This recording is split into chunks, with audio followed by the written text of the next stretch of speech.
અમદાવાદના નારણપુરા વિસ્તારમાં ટળી છે મોટી દુર્ઘટના, જ્યાં લક્ષ્મી કૃપા ભાગ 2 માં મકાનની છત ધરાશયી થઈ ગઈ। પહેલા માળની છતનો આખો ભાગ ધરાશયી થયો હતો। ઉપરના માળે બેઠેલા 4 લોકો છત સાથે નીચે પટકાયા હતા। છત પડવાની ઘટનામાં જોકે જાનહાનિ ટળી છે। ઘટના બાદ મહાનગરપાલિકાની પ્રોપર્ટીનો ઉપયોગ ન કરવા માટે સૂચના આપવામાં આવી છે।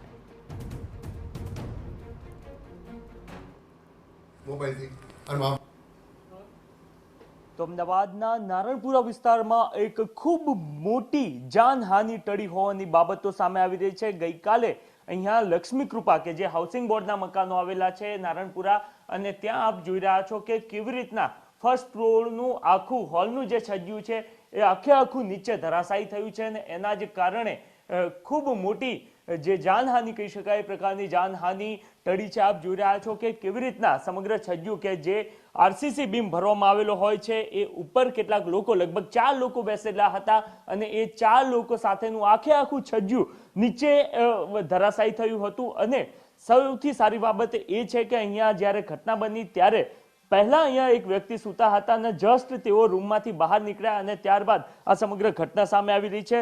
સ્થાનિક કે જેઓ આ ઘટના બની ત્યારે અહીંયા ઉપસ્થિત હતા તેઓ આપણી સાથે છે, એમની સાથે વાતચીત કરીએ કે તેઓ શું કંઈ કહી રહ્યા હતા। આપ જોઈ રહ્યા છો એ જ પ્રકારની સ્થિતિ આ અન્ય રૂમ છે ત્યાં છે, પરંતુ ગઈકાલે આ છજ્જું અહીંયા નીચે પડ્યું અને ત્યારબાદ સમગ્ર મોટી દુર્ઘટના છે એ બનતી અટકી છે। સ્થાનિક આપણી સાથે છે, એમની સાથે વાતચીત કરીએ।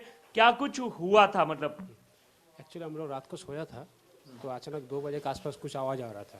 जैसा आवाज़ आया तो हम लोग सोचा ऊपर कुछ हो रहा है, तो कुछ ऐसा लड़ाई ऐसा कुछ हो रहा है। तो ऐसा हम लोग तुरंत उठ के कपड़ा पहन के जैसा देखने के लिए 2-4 सीढ़ी चढ़ा, जोर से आवाज़ आया। ऐसा जोर से जैसा आवाज़ आया फिर नीचे आके देखते 5 आदमी या 4 आदमी ऐसा कुछ था, ड्रिंक किया हुआ था, वो लोग पूरा पालंग लेके नीचे गिरा। अच्छा, जो लोग ऊपर रूम में थे वो सभी लोग एक साथ में नीचे साथ गिर गया, पूरा टेरेस छत को लेके पूरा नीचे गिरा है। ऐसे हुआ, पलंग भी इधर पड़ा है। अच्छा हुआ हम लोग तो 1 मिनट 30 सेकंड के लिए जान भी बच गया है। फिर आके हम लोग आखिर रात बाहर ही बैठा था, यही हुआ था। ओके, और कितने लोग थे और किसी को कुछ लगाया, ऐसा कुछ हुआ? शायद हमारा रूम पे खून भी लगा हुआ था। जब वो लोग निकला शायद वो लोग को लगा था, वो लोग जान का पब्लिक भी इकट्ठा हो गया, वो लोग जान बचाने के लिए शायद भाग गया, वो लोग सब दौड़ से भाग गया। खून अभी भी पड़ा है थोड़ा बहुत। कॉर्पोरेशन की टीम आई थी, उन्होंने कुछ नोटिस बोटिस लगवाया? हाँ, वो आया था, नोटिस लगाया, हम रहने के लिए ना बोल दिया, ऐसे ऐसे।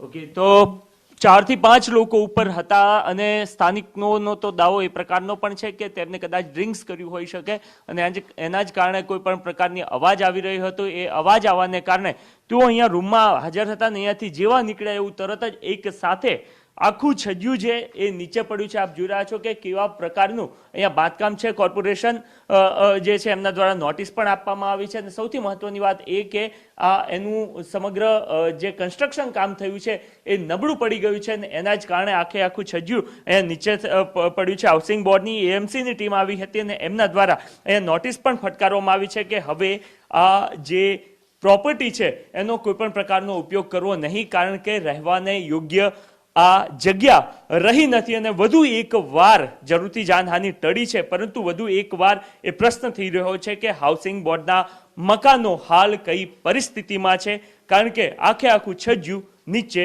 ધરાશાયી થયું છે। કેમેરામેન દીપક સેન સાથે નરેન્દ્ર રાઠોડ, TV9।